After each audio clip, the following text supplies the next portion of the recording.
Welcome to Digication Scholars Conversations. I'm your host, Kelly Driscoll.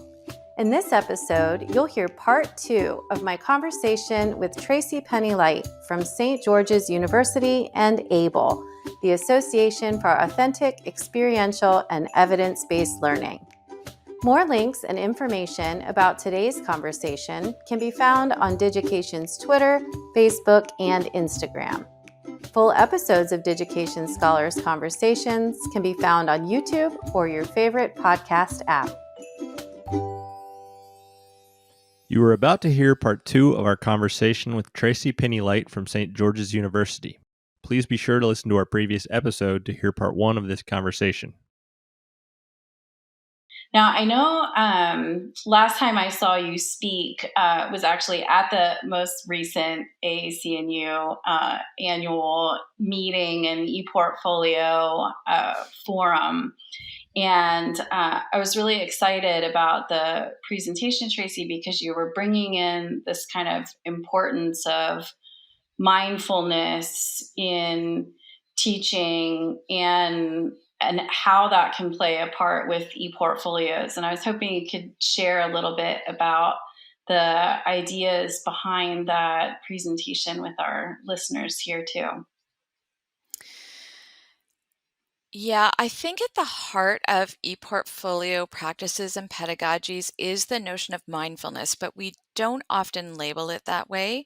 We think about portfolios as a space for storytelling, as a space for understanding yourself and making connections between and among learning experiences.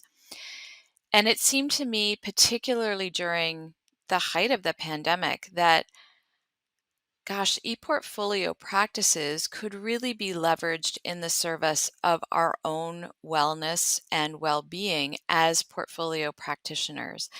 And so I really wanted to make the connection between, and full disclosure, I'm a yoga teacher. I know you are as well. And so that definitely feeds into some of my thinking. But,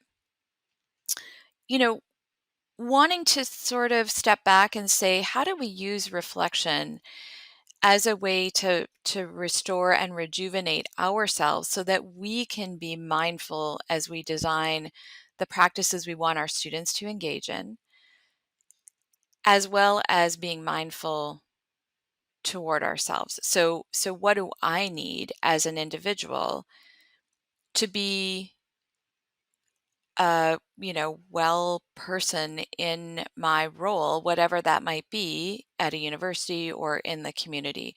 So really thinking about where are the connections between storytelling, between reflection, between mindfulness and portfolio practices, and how can we kind of almost get double bonus points for bringing those things together. So if we're really mindful ourselves and are looking after ourselves and engaging in practices that will enable us to be restored, to be rejuvenated, we can transfer that to the work that we're doing with our students at the same time.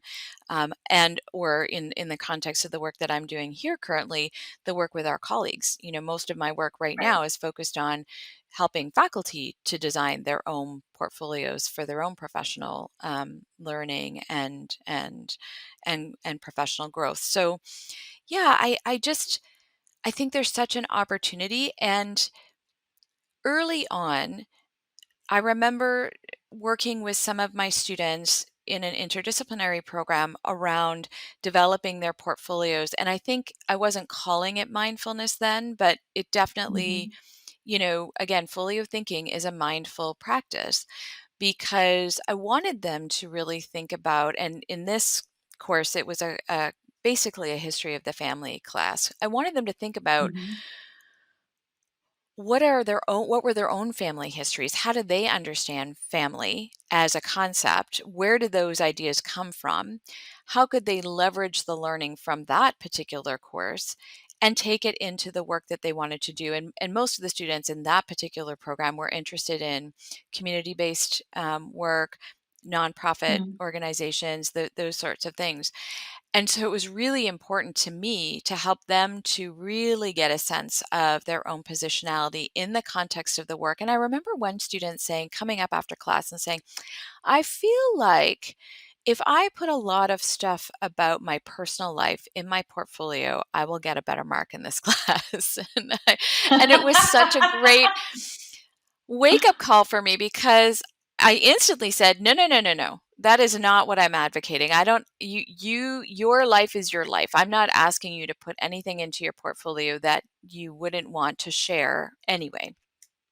Yeah. However, what I am asking you to do is think about yourself and figure out how you do want to represent your learning in the class. And so for some students, it for sure it was making connections between experiences they had with their grandparents or an experience that they had with their roommate or whatever it might be. Mhm. But for other students, they didn't frame it that way, and that's just fine. So creating that space for all of us to think about, who am I? What do I want? How am I making connections? How am I breathing through those various experiences? Because I think one of the things we don't do well collectively, probably as humans, is breathe. We get in the thick of things and we don't realize, like, I'm holding my breath. I'm not actually being Yeah. mindful because I'm just trying to tick all these various things off my list of to-dos. Whereas if we really could take a step back and say, well, maybe I'm going to get less done, but maybe the things that I do will be deeper, more meaningful, richer. Mhm. To me, like, that's kind of where I want to go with our students these days, and certainly it's true with my colleagues. Rather than feeling like we have to have these experiences where we're staying up all night to accomplish a task. Well, is that task really going to be accomplished well? Probably not. Mhm. We'll tackle it at a surface level, but we won't get that deep understanding and deep, sense of resonance of the task for us as individuals. And I think, going back to our conversation earlier about knowledge transfer, we're sure not going to transfer Right. that learning to another context because we won't be able to hang on to it.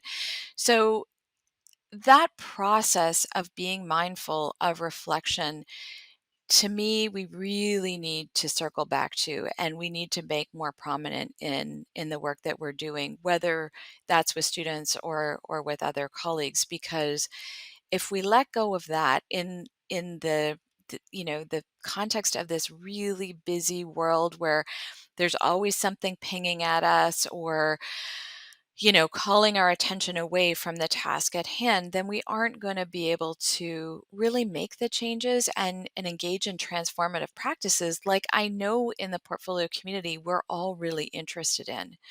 And Yeah. so, and I think, going back to AAEEBL, one of the projects that's been underway for a couple of years now is a task force on digital ethics that's made up of members from the community.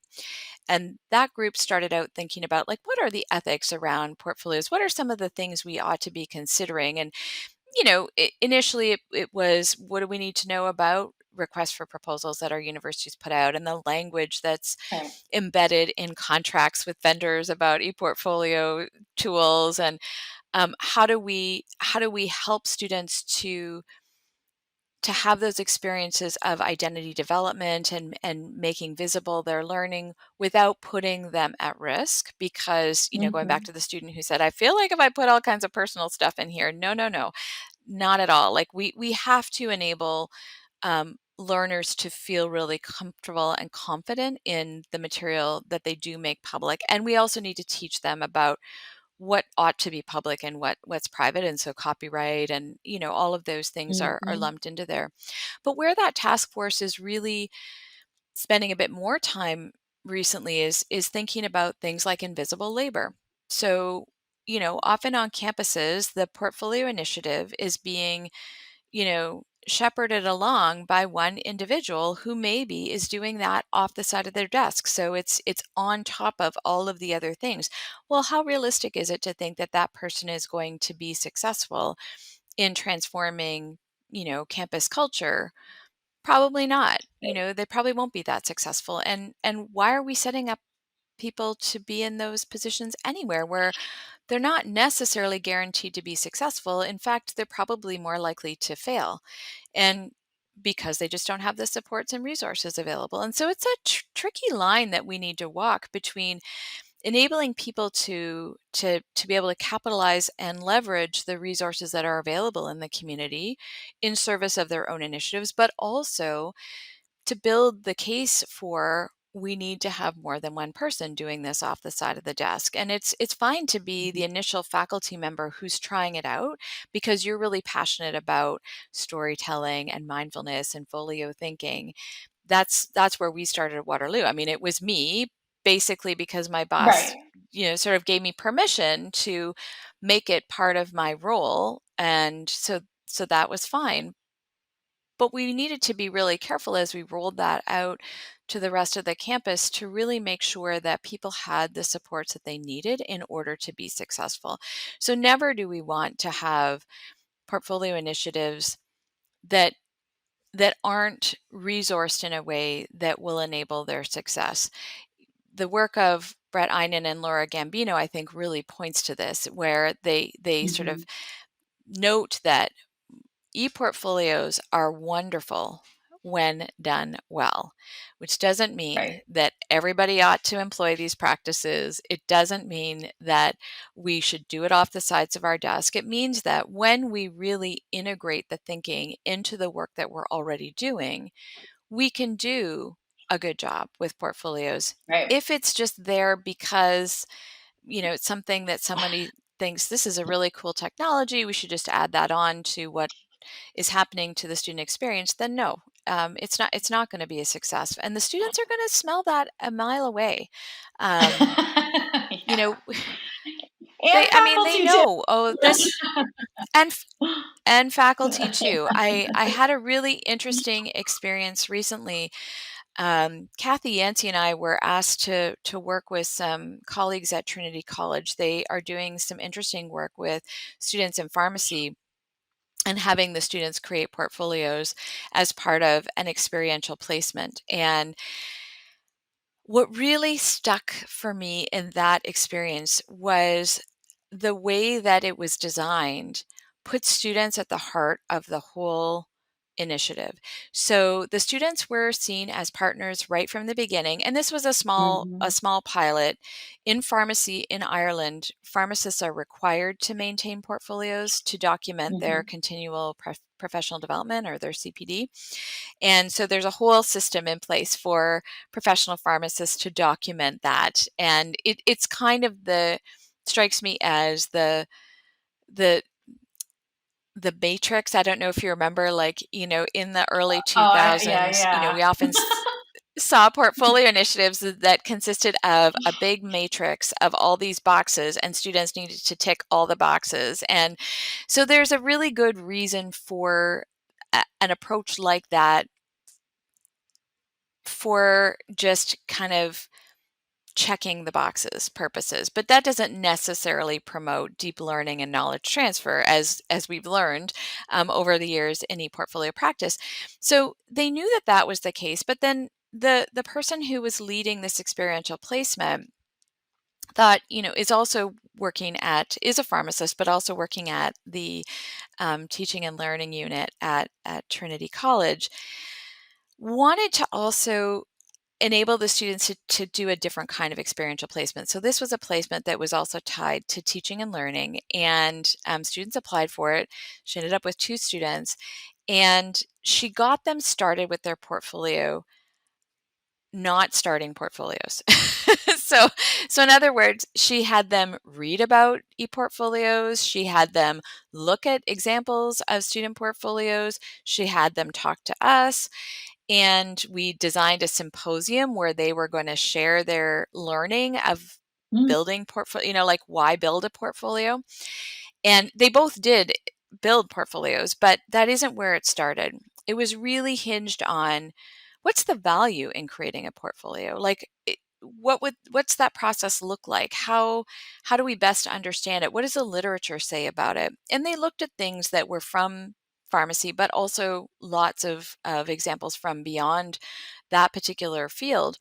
And what was really transformative about that project, and we're just working on getting the findings together because we've got a publication that will come out of it, is that when you invite students in to think about that process, it can go in different ways than we anticipate because they're Yeah. bringing their experiences. And and it was really interesting because the person who was the preceptor, Cicely Roche, who's in charge, she wanted to have the students tell her where and how they thought portfolios would be helpful to them. And so Yeah. the two students landed in different places, and that was great because we learned a lot from them about the value of student agency, of putting students at the Mhm. center of the process, of centering the process itself rather than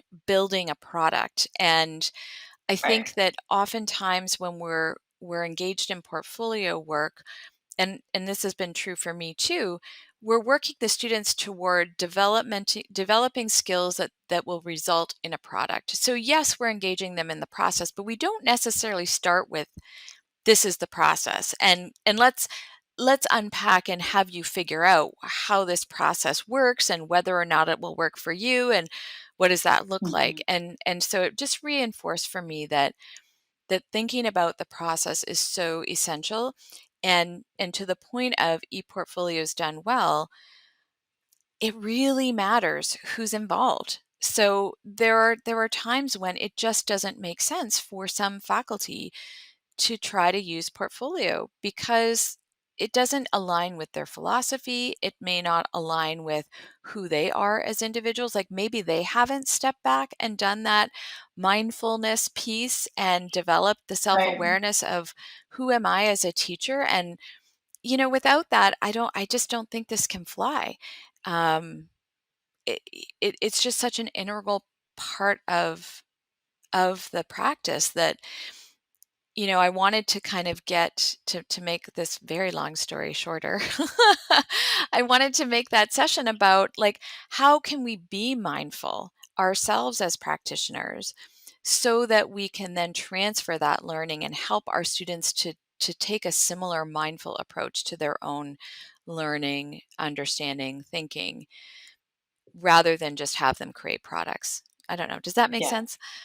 Oh, it makes total sense. And it kind of goes back to that, thinking we can't really be of service to others if we're not of service to ourselves first. And in teaching, I feel, our role as educators is very much being of service to our students. And if we're not in a place where, our cup is full, how are we going to be available to help our students? And I think that there's also that kind of modeling that we do. If students are their perception of our lives is that we're all over the place. I think that can transfer to the students and they can kind of become all over the place as well. So if we want them to be reflective and, taking this time to, really cherish what they're doing and what they're learning and where they are right now as people, and kind of holding that space for them, then yeah, I think it becomes very challenging for some of this deeper learning and transfer of knowledge that you spoke about to really happen. So it makes total sense, Yeah, Tracy. well, I mean, I think it's about the storytelling. It's about, who am I as a learner, as a teacher, as a facilitator, and how can I really model the practices that I want to see in my learners? If we're not doing that, we can't expect the students to get on board and want to join in. And that's one of the areas that I really am trying to spend a bit more attention lately and thinking about, we're going to do a second edition of Documenting Learning with ePortfolios, and faculty development is something that we've always advocated for. And I don't think we've pushed that hard enough. I really believe that if you're going to ask your students to create a portfolio, you have to have undertaken that process yourself. I don't think that we can be good role models if we're not engaged in these practices. And it's really interesting because the AACNU has just launched the second cohort of its ePortfolio Institute. So a little bit different than some of their other institutes, and this is something we're collaborating with them on at AAEEBL. It's a year-long experience. And so we have, I think this time around, we have 30 or 31 campuses involved, and a number of us as faculty. And one of the things that has come up with my cohort is, because I keep asking them, like, have you all got portfolios? What do your portfolios look like? And they have sort of, most of them say, well, I haven't got there yet. So one of my campuses in particular, we were having this conversation, and I said, if you're really trying to promote reflective practice on your campus, and you're really, why wouldn't you want to do that for yourselves? What would happen if I designed a bit of a curriculum for you as a campus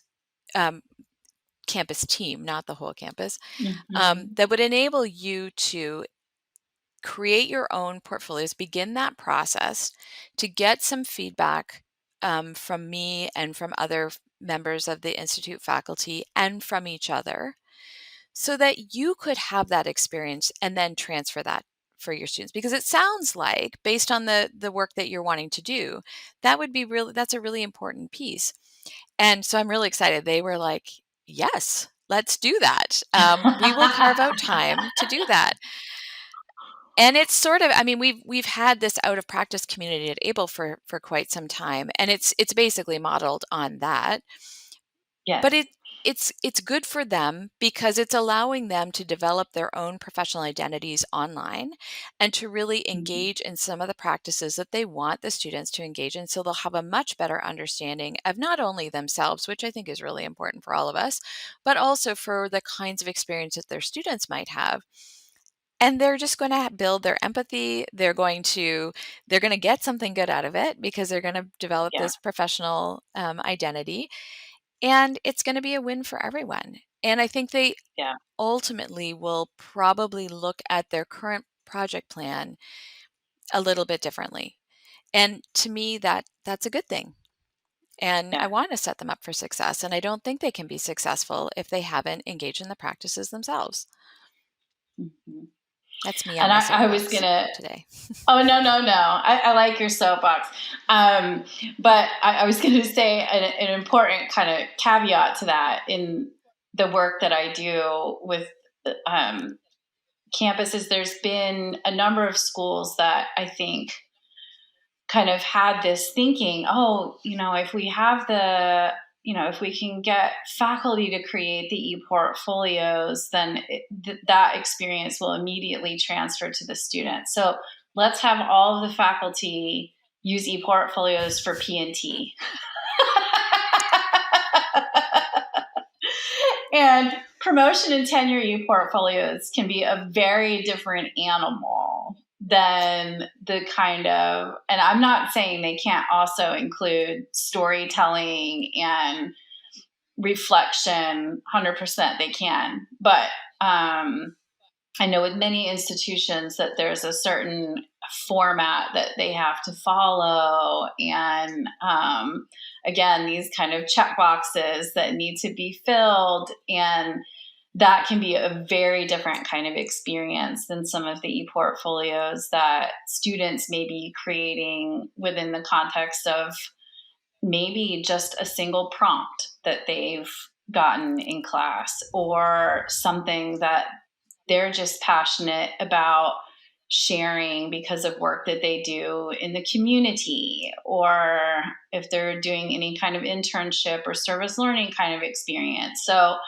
I guess that as you were speaking, I was like, yes, yes. And then I was like, oh, but maybe not P&T, because they some campuses are like, this is something that we know faculty need to do. Wouldn't this technology be great for that? And I think that it can, but that might not be the model that you're looking for to immediately be what is going to happen with the students. So, and I don't know if that's something that's come up in conversations with some of your able folks also. Yes, I fully agree with you. And I would add to that, just as we say to students, even if an employer that you're applying to work for doesn't look at your portfolio, you will be better able to articulate your knowledge, skills, and abilities because you've thought about those in your Right. portfolio in advance. It will prepare you for that. So I agree with you. And I think first off, we need to change campus systems and culture around promotion portfolios because it's a fraught process. I do not know one faculty member who's not gone up for promotion at any level and not been so stressed out about it because they've got to tick all the boxes. They've got to make sure all their evidence is in line and it's got to be in the right format. And, Mm-hmm. so I think first off, we have a lot of work to do on that front. And I also agree that just having faculty jump through the hoops of creating a portfolio for promotion purposes is not going to transfer to really powerful learning experiences for students because it's not the same. Yes. However, one of the things that I've been working on here, because one of the ways we're starting portfolio work on our campus is through that promotion portfolio process. Yes. So I've been spending a lot of time in conversation with faculty, but also with deans and chairs about the value of the storytelling part to Yes. frame the portfolio that they then submit for promotion purposes. And one of Mm-hmm. the things I've been doing is having regular meetings with faculty where we're just speaking through the various parts of the portfolio that they know they need to create. And I ask them, well, tell me a little bit more about that experience that you've got this artifact in there, but what does that mean exactly? Like, why did you choose that one? Oh, well, that's because Mm-hmm. this was a really important grant that I was part of. And, it transformed the way we think about marine biology. And that's why I have that in there. And I'm like, yeah, but that artifact doesn't say any of that on its own. Yeah. It's your reflection Yeah. on the importance of that artifact that's really important. So we have been working on, embedding the context, which is really the story of the Yeah. evidence, into the promotion portfolios. I won't say that we're there yet. I do know that a member of a committee once said, or has recently said, yeah, it's great that all those stories are in there, but I just want to see the evidence. And I'm like, oh, okay. So I have some work to do still. But it's a process. It is. It's a process. Yeah, but I love to hear that as part of the process on your campus, there is this conversation with faculty as they're developing them that it creates that moment of pause to think about why was that the artifact that they chose, and if it had that level of meaning for them, then having that information available for other people to see would be helpful, not just the document For itself, which sure. comes back to, and that's something that is an experience that would be very helpful in transferring how they might use this kind of folio thinking with their students. That yes, they want to see the work that they created, but the impact that it had or why they wanted to choose that particular piece.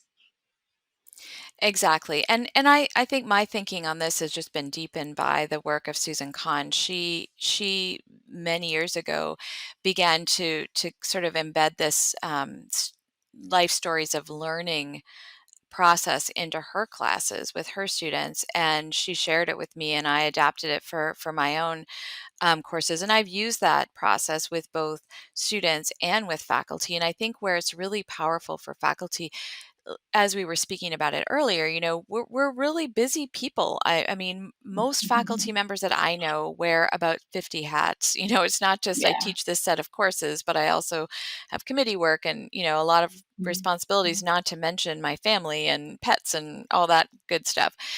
So, but I've found the process of storytelling for faculty really helps them to step back, and it illuminates what those powerful learning experiences were for themselves as they were formed as individuals and academics, where some of those and those are both positive learning experiences and not so positive. And we did a book recently about storytelling for transformative learning, and one of the things that really stood out is that most academics, or in this case it was educators or educational leaders, most of the contributors to the book, if not all, had at least one experience that they framed as either traumatic or shameful, Mm-hmm. that the process really surfaced for them, and figuring out, where does that shape my practice, for good and not so good, and how Mm-hmm. can I use that experience in service of transformative education or educational practices for others. And I just find that such a powerful thing, and we don't give ourselves that much time and space to really be reflective, and to really look back on, our experiences, and think about how they've shaped us. I'm really into, as you know, the work of James Clear and Atomic Habits, and thinking about every action we take is a vote for the person we want to become. Well, for me, I think, reflecting on our experiences is a vote for, like, maybe I can be a better person. None of us are perfect. Yeah. And how do I learn from that? And how do I help my learners learn from that? I have graduate students in a Master of Education program right now who portfolio is built into the whole program, and they've just been reading. So they're in their second term. They've already created portfolios. They've got a bit of an emerging story of who they are as educators and Mm-hmm. educational leaders, and their portfolios are all over the place, in a good way. They've got a lot of stuff in there, and we're working Mm-hmm. on, which I think is an important first step. And now we're working on, what's curation look like for you? Um, how does your story, how is it continuing to unfold as you move through the program? And they've been reading a, a chapter that Gail Matthews DiNatale wrote in Kathy Yancey's book, Mm-hmm. ePortfolio as Curriculum. And I had a conversation with one of the students yesterday, and they said, I think I get why we're doing this now. I feel like I have a Mm-hmm. so much better sense of, the way that ePortfolio is an important part of the curriculum in this program. And I said to them, I said, would you, if I had given you that chapter to read in term one, do you think you would have read it the same way? Like, would you have gotten it then? And they said, you know what? I don't think I would have. They needed to Yeah. have that experience of the process a bit before they could really then start to dive into and unpack the process in a way that will be meaningful. So it's a 5-term, 5-term program, 5 terms. Mm-hmm. Um, so I can only imagine by end of term 5 where they're going to be. And it's going to be Yeah. so exciting to watch as that unfolds along the way. And that's the beauty, that it's a real gift to get Yeah. to work with students across a whole program. And not all of us get that, but yeah, it's pretty exciting. Wow. Thank you for sharing that. I was getting kind of goosebumps because when I, was starting this so many years ago, I was teaching in an education program. And so some of the very beginning ePortfolios were, with this small cohort of MAT students. And it was just a beautiful thing to watch that development throughout the whole program. Absolutely. And it's really cool even at a course, even just at a course level, because you can see where they are in week 1 and where they end up in week 12 or week 16. It's different over a program because you get a longer span.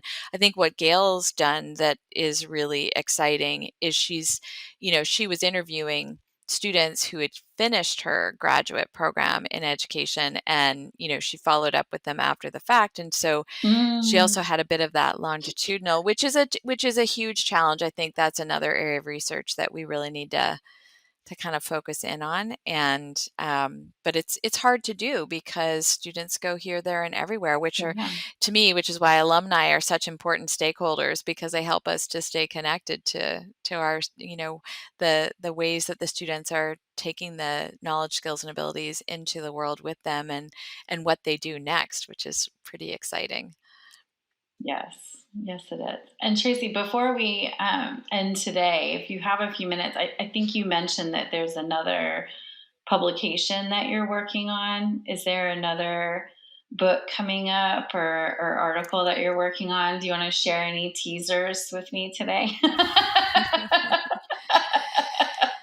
Well, I am in the process with Helen and John working on our proposal for the second edition of Documenting Learning with ePortfolios. I think that book still stands up okay, and there are some chapters that I definitely want to add. I'd love to flesh out more, and we would love to flesh out more, the stakeholders approach. I think that's really important for us to continue to think about.